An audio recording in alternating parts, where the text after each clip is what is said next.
جاهز يا عمر؟ اكيد طبعا جاهز. 3 2 1. ايه ده؟ انا طبعا بروح عايزه 100 بس. وانا كمان عايزه 90. ايه الشغلانه دي؟ انا كده هفضل وحيد طول حياتي. يا ترى اعمل ايه بس؟ بقول لك ايه يا عم احمد، وانت عشان تتجوز ام احمد دفعت كام؟ لا يا عمر، ده انا كل اللي اتجوزت بيه 1000 بس. طب هو عادي واحد تجيله 10000؟ ده ايه الطمع ده كده مش هيخلوا بقى في جواز ولا حد يلاقي حد. ليه، هو في حاجه يا عمر ولا ايه؟ لا مفيش حاجه.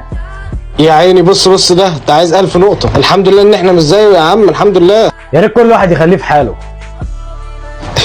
ايه ده يا عمر؟ ده انت محتاج 1000 نقطه. على فكره انا عارف وكل حاجه واضحه قدامي. يا ريت ما تقوليش تاني. عمر انا لقيت لك ايه هو؟ الحل. قوله لي بسرعه. ان انت تشتغل لحد ما تجمع كل النقط. طب ده انا كده هشتغل عمر انا وعيالي وعيال عيالي. النبي اسكت وبطل عبط. معلش انا عايز ابيع ده واخد بطاقه حظ. انت متاكد يا ابني؟ متاكد. خلاص خد بطاقتك. شكرا.